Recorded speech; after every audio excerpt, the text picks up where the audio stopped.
Price Lord. இயேசுவின் நாமத்தினால் உங்களை யாவரும் வாழ்த்துகிறேன். இந்த நாள் கூட இந்த நிகழ்ச்சி மூலியமாக உங்களை சந்திக்க கர்த்தர் கொடுத்த இந்த கிருபைக்காக நன்றி செலுத்துகிறேன். இந்த நிகழ்ச்சி மூலியமாக ஆண்டவர் உங்களோட ஒவ்வொரு நாளும் இயேசப்பா பேசிக்கொண்டே இருக்கிறார். நீங்களும் ஒவ்வொரு நாளும் அற்புதம் பெற்றுக்கொண்டு இருக்கிறீங்க என்று நான் கர்த்தருக்குள் விசுவாசிக்கிறேன்.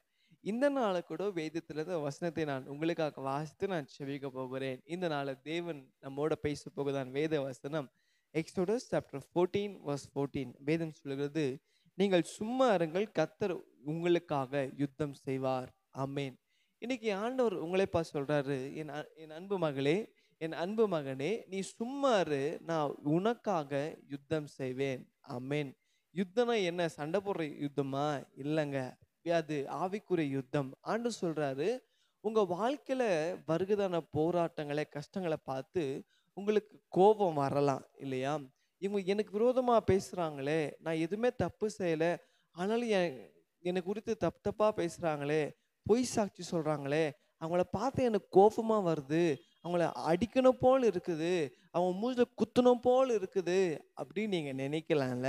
ஆனா ஆண்டு சொல்றாரு, நீ சும்மா இரு, நான் உனக்காக யுத்தம் செய்வேன். அமேன்.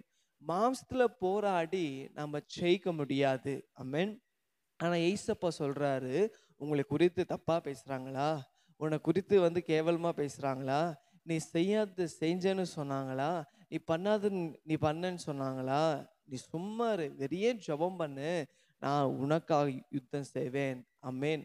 உங்களுக்கு விரோதமாய் சொன்னாங்க என்ன பேசினாலும் சரி, உங்களுக்கு விரோதமாய் சொன்னாங்க அவங்க என்ன எலும்புனாலும் சரி, உங்களுக்கு விரோதமாய் அவங்க சூழ்ச்சி செஞ்சாலும் சரி, ஆண்டு சொல்றார், நான் உனக்காக யுத்தம் செய்வேன். நீங்க நினைக்கலாம், அநேக வருஷமா இந்த கோர்ட்ல இந்த கேஸ் ஓடிக்கொண்டு இருக்குது, அவங்க அவங்க எனக்கு விரோதமா சும்மா ஒரு பொய் சாட்சி சொல்லியிருக்கிறாங்க, நான் எதுவுமே பண்ணலையே, ஆனா அவங்க எனக்கு விரோதமா பேசுறாங்களே, மற்றவங்க கிட்ட போயிட்டு என் பத்தி தப்பு தப்பா பேசுறாங்களே அப்படின்னு சொல்லி நீங்க நினைக்கலாம்.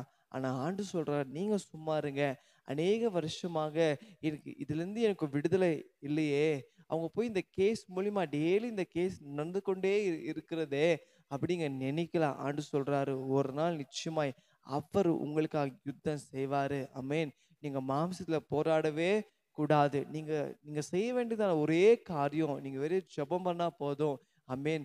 எந்த மனுஷர்கள் உங்களுக்கு விரோதமாய் பேசுறாங்களோ, யாரு உங்களுக்கு விரோதமாய் எழும்புகிறாங்களோ, யாரு உங்களுக்கு விரோதமா சூழ்ச்சி செய்யறாங்களோ, அவங்களுக்கு விரோதமா மாம்ச ரீதியில போகாதீங்க. பெரிய ஆண்டு சமூகத்துல காத்திருந்து அவங்களுக்காக ஜெபம் பண்ணுங்க. கர்த்தர் உங்களுக்காக யுத்தம் செய்வார். நீங்க மாம்சத்துல போராடுனா, நீங்க மாம்சத்துல நீங்க செயல்பட்டா, நீங்க தேவையில்லாம பேசினா கர்த்தர் உங்களுக்காக கிரியை செய்ய முடியாது.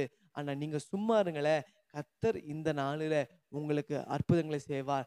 அவர் இந்த நாளில உங்களுக்காக அவர் வயதாக கொள்ள போகிறாரு. உங்களுக்காக ஏசப்பா யுத்தம் செய்ய போகிறாரு. பாருங்க, உங்களுக்கு விரோதமா பேசினவங்களை கர்த்தர் சும்மா விட மாட்டாரு. நீங்க சும்மா இருந்தீங்கன்னா கர்த்தர் உங்களுக்காக யுத்தம் செய்வார். விசுவாசிக்கிறீங்களா? செபிக்கலாமா? கண்களை மூடி செபிக்கலாம். ஆண்டவரே, இது இந்த நல்ல வேலைக்காக நன்றி அப்பா. நீ சொன்ன வார்த்தையின்படி நீங்க சும்மா இருங்கள், நான் உங்களுக்காக யுத்தம் செய்வேன் என்று சொன்னீங்களப்பா.